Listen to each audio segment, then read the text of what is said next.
1 Raja-Raja pasal 13 ayat 1-34. Abdi Allah dari Yehuda. Sedang Yerobeam berdiri di atas mezbah itu sambil membakar korban, maka atas perintah Tuhan datanglah seorang abdi Allah dari Yehuda ke Betel. Lalu atas perintah Tuhan berserulah orang itu terhadap mezbah itu, katanya, hai mezbah, beginilah firman Tuhan, bahwasanya seorang anak akan lahir pada keluarga Daud, Yosia namanya. Ia akan menyembelih di atasmu imam-imam bukit pengorbanan yang membakar korban di atasmu. Juga tulang-tulang manusia akan dibakar di atasmu. Pada waktu itu juga ia memberitahukan suatu tanda ajaib, katanya, inilah tanda ajaib bahwa Tuhan telah berfirman, bahwasanya mezbah itu akan pecah, sehingga tercurah abu yang di atasnya. Demi Raja Yerobeam mendengar perkataan abdi Allah yang diserukannya terhadap mezbah di Betel itu, ia mengulurkan tangannya dari atas mezbah dan berkata, tangkaplah dia. Tetapi tangan yang diulurkannya terhadap orang itu menjadi kejang, sehingga tidak dapat ditariknya kembali.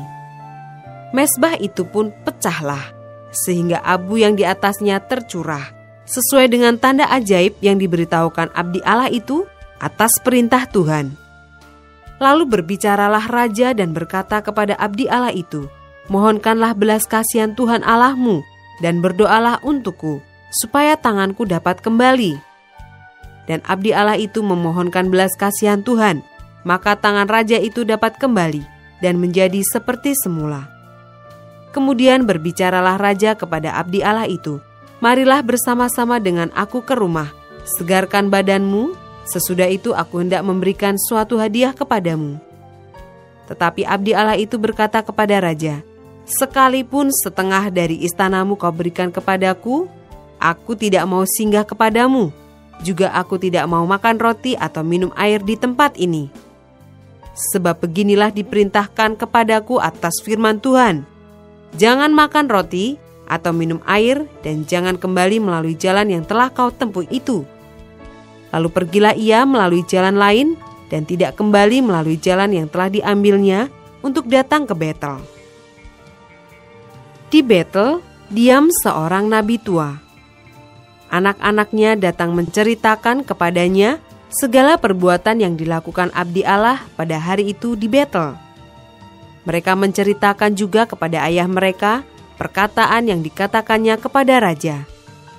Kemudian ayah mereka bertanya, dari jalan manakah ia pergi? Lalu anak-anaknya menunjukkan kepadanya jalan yang diambil abdi Allah yang datang dari Yehuda itu. Ia berkata kepada anak-anaknya, pelanai keledai bagiku. Mereka memelanai keledai baginya, lalu ia menunggangnya dan pergi mengikuti abdi Allah itu dan mendapatinya duduk di bawah sebuah pohon besar. Ia bertanya kepadanya, engkaukah abdi Allah yang telah datang dari Yehuda? Jawabnya, ya, akulah itu. Katanya kepadanya, marilah bersama-sama aku ke rumah untuk makan roti. Tetapi jawabnya, aku tidak dapat kembali bersama-sama engkau dan singgah kepadamu.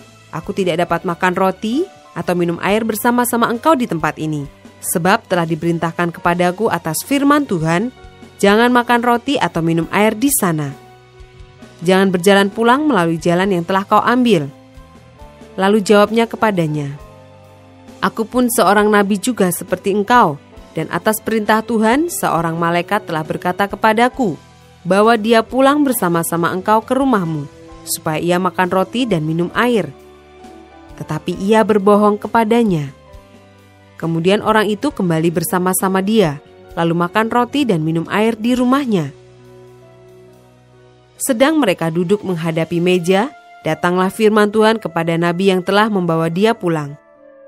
Ia berseru kepada abdi Allah yang telah datang dari Yehuda, beginilah firman Tuhan, karena engkau telah memberontak terhadap titah Tuhan dan tidak berpegang pada segala perintah yang diperintahkan kepadamu oleh Tuhan Allahmu, tetapi kembali dan makan roti dan minum air di tempat ini walaupun ia telah berfirman kepadamu, jangan makan roti atau minum air, maka mayatmu tidak akan masuk ke dalam kubur nenek moyangmu. Setelah orang itu makan roti dan minum air, dipelanailah keledai baginya. Orang itu pergi, tetapi di tengah jalan ia diserang seekor singa dan mati diterkam. Mayatnya tercampak di jalan dan keledai itu berdiri di sampingnya. Singa itu pun berdiri di samping mayat itu. Orang-orang yang lewat melihat mayat itu tercampak di jalan dan singa berdiri di sampingnya, dan mereka menceritakannya di kota tempat kediaman nabi tua itu. Ketika hal itu kedengaran kepada nabi yang telah membujuk dia berbalik kembali, ia berkata, "Dialah abdi Allah yang telah memberontak terhadap titah Tuhan. Tuhan menyerahkan dia kepada singa dan mencabik dan membunuhnya sesuai dengan firman Tuhan yang diucapkannya kepadanya." Lalu berbicaralah ia kepada anak-anaknya, "Pelanailah keledai bagiku," dan mereka memelanainya.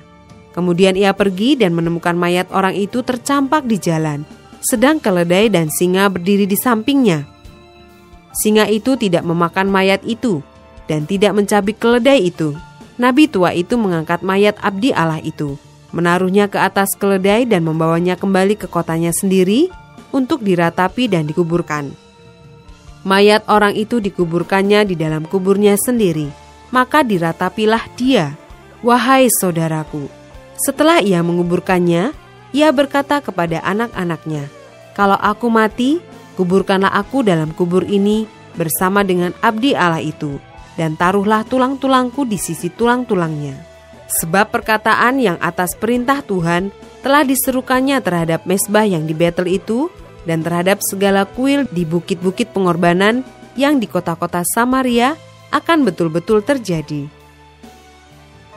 Sesudah peristiwa itu pun, Yerobeam tidak berbalik dari kelakuannya yang jahat itu, tetapi mengangkat pula imam-imam dari kalangan rakyat untuk bukit-bukit pengorbanan.